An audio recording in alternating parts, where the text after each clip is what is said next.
जातीय जनगणना में कुशवाहा समाज के जनसंख्या आंकड़ों में कमी दर्शाने से कुशवाहा समाज में रोष। जनसंख्या आंकड़ों को सही कराने एवं समाज को जनसंख्या के आधार पर उचित प्रतिनिधित्व देने की मांग की गई। ये उसका क्या उपलक्ष्य है? का मेन उद्देश्य आज हनुमान जी महाराज उदाल वाले हनुमान जी महाराज पे मैं सबसे पहले सभी मीडिया बंधुओं का स्वागत करता हूँ, अभिनंदन करता हूँ। जो हमारी ओबीसी की जो जनगणना हुई उसमें कुशवाहा समाज को जनगणना सही हुई, अच्छा पिछड़ा हुआ हमको लाया गया, लेकिन जो कुछ खामियां रह गई पूरे प्रदेश के अंदर कुशवाहा समाज की जनसंख्या करीब 8 लाख से ज़्यादा है और हमारी जो जनगणना के अनुसार 3,68,275 के लघु आंकड़े दिए गए हैं वो गलत हैं। हम आपके माध्यम से सरकार तक अपनी आवाज़ पहुंचाना चाहते हैं कि हमारी जनसंख्या सही गणना की जाए जिससे समाज को लाभ मिल सके। आज हम इसलिए यहाँ रुदाल वाले हनुमान जी महाराज इकट्ठे हुए कि हमारी आवाज़ सरकार तक पहुँच जाए, तो हमारी ये गणना दोबारा से की जाए, नहीं तो हमारी समाज लाभ से वंचित रह जाएगी। 8 लाख के आसपास जनसंख्या होने के बावजूद सरकार ने जो आंकड़े दिए हैं वो गलत हैं। इसलिए हम आपके माध्यम से अपनी इस आवाज़ को सरकार तक पहुंचाना चाहते हैं, नहीं तो आगामी लोकसभा विधानसभा चुनाव में समाज इन दलों से नाराज होगी, नुकसान इनको झेलना पड़ेगा। मैं रामित कुशवाहा, प्रदेश अध्यक्ष कुशवाहा समाज राजस्थान। ठीक है, क्या कुछ कहना चाहते हैं आज की मीटिंग को लेकर, जो प्रेस कॉन्फ्रेंस की आपने, क्या कुछ कहना चाहते हैं? सर, मैं राष्ट्रीय कुशवाहा महासभा का राष्ट्रीय महासचिव वासुदेव प्रसाद होने के नाते हमने देखा है अभी 4-5 दिन पहले जो सरकार ने आंकड़े पेश किए थे, कुशवाहा की जनसंख्या पूरे प्रदेश में 3,78,374 बताई है, जबकि हम 7.5 लाख लोग कुशवाहा हैं।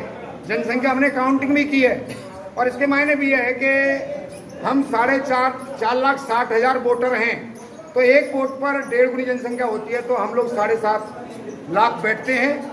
इससे लगता है कि आने वाली पीढ़ी को जो आरक्षण का लाभ या राजनीतिक लाभ सरपंचों का हो, पंचायत समिति सदस्यों का हो या प्रधानी का हो, जिला प्रमुखों का हो, वो जो हमारा आवंटन होगा उससे समाज को बहुत बड़ा नुकसान होगा। आज हमने पूरे प्रदेश में हमारे प्रदेश अध्यक्ष आदरणीय रामित कुशवाहा जी के नेतृत्व में राजस्थान में एक मुहिम चलाई है कि हर जिले में हम ज्ञापन देंगे और प्रेस कॉन्फ्रेंस करेंगे कि सरकार को आगाह करना चाहते हैं कि हमारी जनसंख्या को सही करे ताकि आने वाली पीढ़ी को हमें सही उचित इसका लाभ मिल सके, क्योंकि आरक्षण जनसंख्या के आधार पर दिया जाएगा।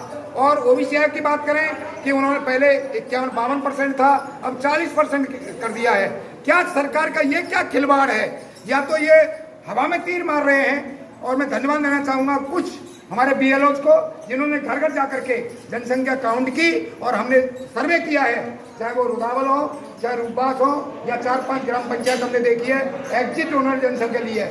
लेकिन झालावाड़, बीकानेर, डूंगरपुर, कोटा, सिरोही, माधोपुर, करौली में जो आंकड़े लिए गए हैं वो बिल्कुल निराधार हैं। धौलपुर की जनसंख्या ही अकेले की 3 लाख बैठती है और भरतपुर कुशवाहा समाज की जनसंख्या 1,07,000 बैठती है। इस प्रकार से 4,07,000 तो 2 जिलों की हो गई और उन्होंने पूरे आंकड़े 3,78,374 देकर के समाज के साथ बहुत कुठाराघात किया है। इसलिए हम विनम्र निवेदन करना चाहते हैं भजनलाल सरकार से कि हमारे जनसंख्या के आंकड़ों को उचित दर्शाए ताकि हमारे समाज को पूरा लाभ मिल सके।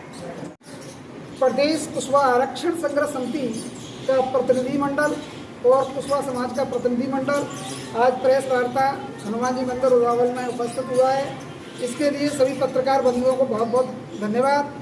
मैं कहना चाहता हूँ कि राजस्थान प्रदेश में कुशवाहा समाज की आबादी 8 से 10 लाख के बीच है, लेकिन सरकार ने जो भी आंकड़े पेश किए हैं उसमें कहीं ना कहीं संदेह वाली बात है, क्योंकि इतनी जनसंख्या 5 से 6 लाख तो भरतपुर और धौलपुर में हम एक एक व्यक्ति को कान पकड़ कर दिखा देंगे। सरकार हमारे साथ भेजे, इसकी समीक्षा होनी चाहिए। और जब 1992 में ओबीसी मंडल कमीशन की रिपोर्ट लागू हुई थी राजस्थान में, तो उस समय 52% आबादी बताई थी और इस समय क्या 43 से 45 बता दी।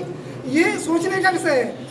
रही बात है कि जब राजस्थान प्रदेश के धौलपुर, भरतपुर, करौली यानी पूर्वी राजस्थान और कोटा, बाराबूंदी, झालावाड़ यहाँ की लगभग 4 लोकसभा सीटें और लगभग 17 सीटें कोटा संभाग की विधानसभा की और 19 सीटें भरतपुर संभाग की। इस प्रकार की जो सीटें हैं कुशवाहों से सीधे प्रभावित होती हैं। और रही 15 सीटें तो ऐसी हैं जहाँ कुशवाहा आमने सामने टक्कर देते हैं। तो मतलब क्या राजनीतिक पार्टी हो, चाहे कांग्रेस हो या बीजेपी, हमारा उन्हें अपने संगठन में मतलब क्या है कि कोई वजूद नहीं देती है। हमारा ध्यान रखना चाहिए और इसके समीक्षा के लिए हमारी आवाज़ बननी चाहिए। आगामी लोकसभा और विधानसभा चुनाव में इसका विशेष मुद्दा ध्यान रखना चाहिए। इसलिए हम सरकार और राजनीतिक पार्टियों से कहना चाहते हैं, हमको अत्यंत पिछड़ों में ला दिया और सच के करीब पहुंचे, लेकिन जो आंकड़े हैं वो विपरीत कर दिए, जो 4 लाख से कम दिखाए, जबकि जनसंख्या हमारी 8 से 10 लाख के बीच है।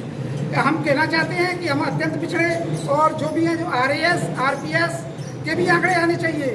और जिन समाजों को OBC में जैसे प्रतिनिधित्व दिया है और उनका आंकड़ा आया है, तो उनको जो लोकसभा विधानसभा में मतलब है विधानसभा प्रत्याशियों उनका भी मतलब विधायक और MPओं का भी मतलब एक सर्वे होना चाहिए।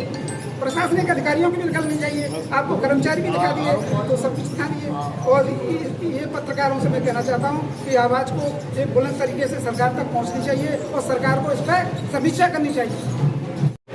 मैं सिर्फ सरकार से इतना ही कहना चाहती हूँ कि कुशवाहा समाज की जितनी वास्तविक जातिगत जनगणना है उसको प्रस्तुत किया जाए।